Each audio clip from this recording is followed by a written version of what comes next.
Hello, third graders. Welcome to our fourth Read Aloud for Pippi Longstockings. We are already almost a quarter of the way through the book, which is very exciting. And today we're going to hear about when Pippi goes to school. I'm going to let in Olive really quick because she's whimpering. She wants to hear what happens to Pippi.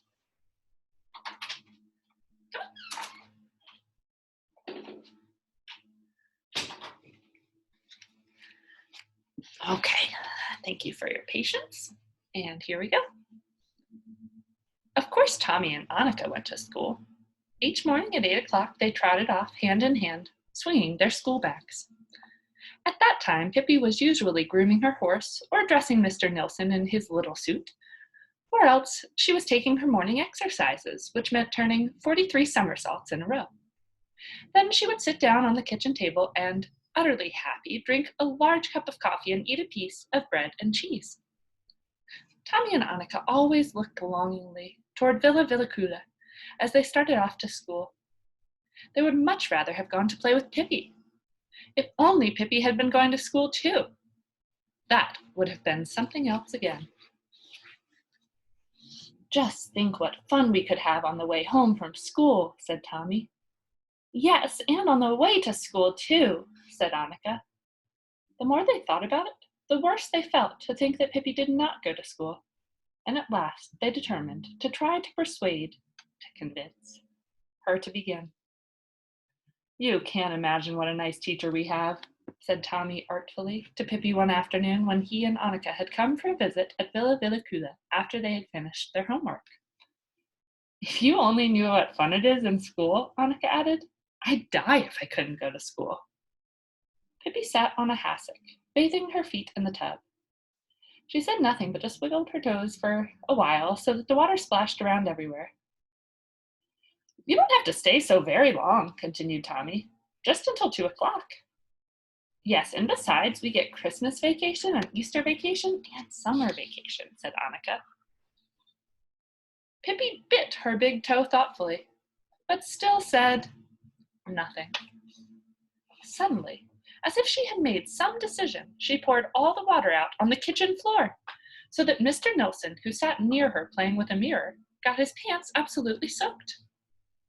It's not fair, said Pippi sternly without paying any attention to Mr. Nilsson's puzzled air about his wet pants. It is absolutely unfair. I don't intend to stand it at all. What's the matter now? Asked Tommy. In 4 months it will be Christmas, and then you'll have Christmas vacation. But what do I get? Pippi's voice sounded sad. No Christmas vacation, not even the tiniest bit of a Christmas vacation, she complained. Something will have to be done about that. Tomorrow morning, I'll begin school. Tommy and Annika clapped their hands with delight. Hurrah! We'll wait for you outside your gate at 8 o'clock. Oh no, said Pippi. I can't begin as early as that. And besides, I'm going to ride to school. And ride she did.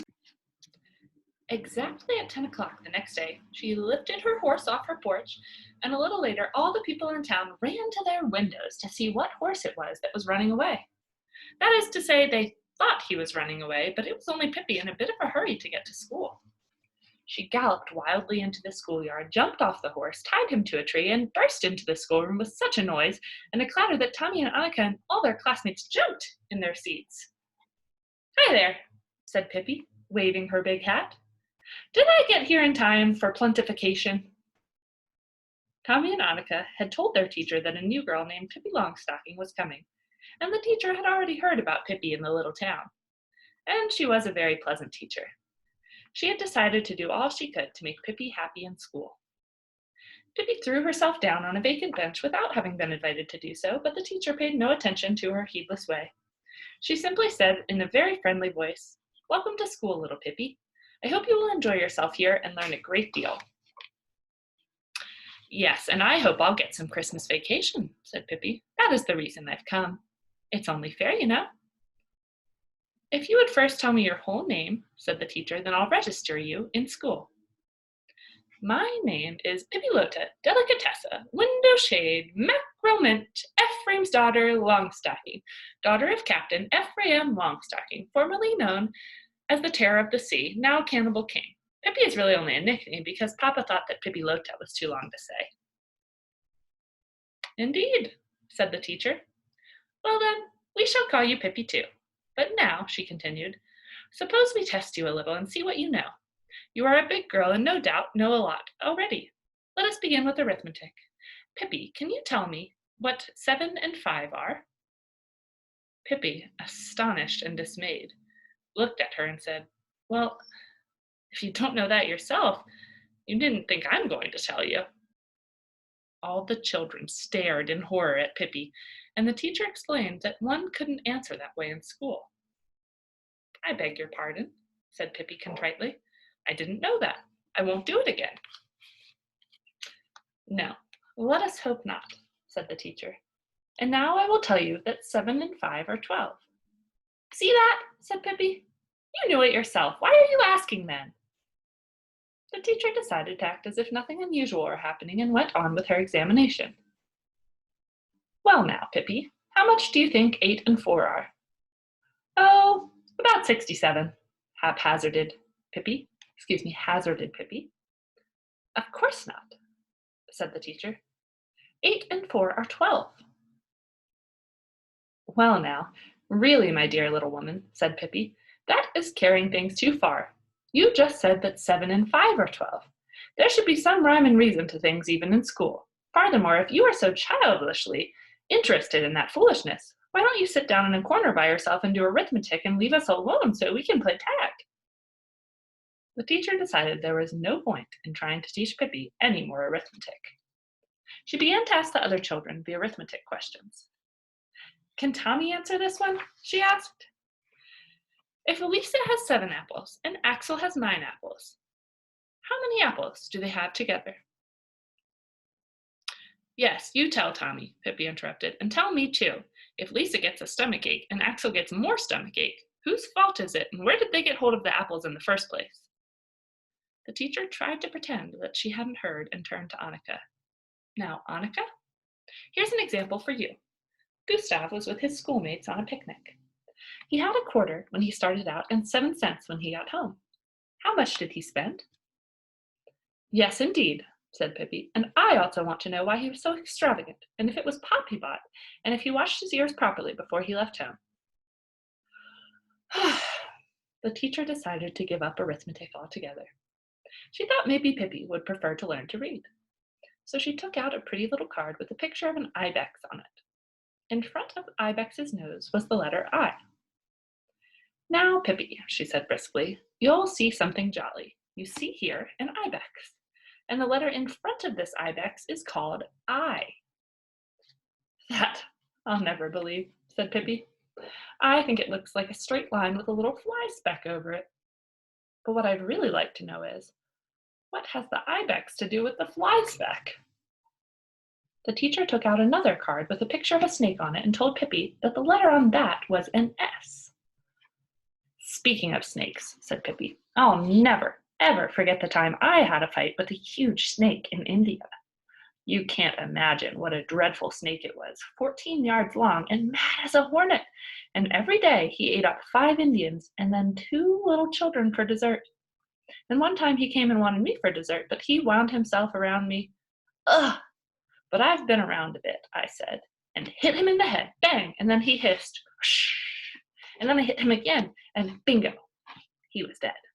And indeed, so that is the letter S. Most remarkable. Pippi had to stop to get her breath, and the teacher, who had now begun to think that Pippi was an unruly and troublesome child, decided that the class should have drawing for a while. Surely Pippi could sit still and be quiet and draw, thought the teacher. She took out paper and pencils and passed them around to the children. Do you think Pippi will be drawing as normal as the teacher expects? Now, you may draw whatever you wish, she said, and sat down at her desk and began to correct homework.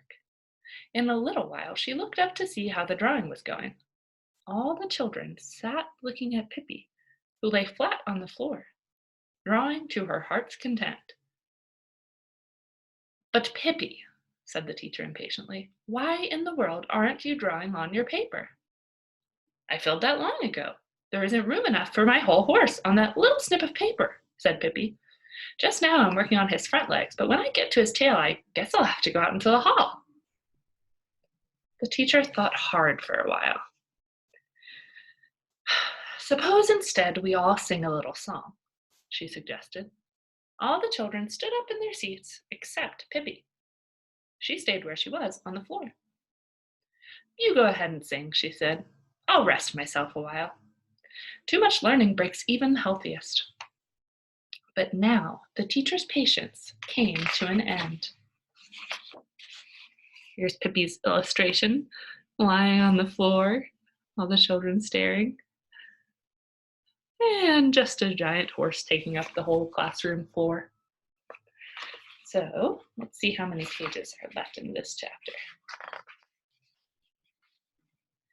We still have a bit in this chapter, so we're going to pause here for today, and we will continue this read aloud. Let's see, I guess on Monday will be the next video.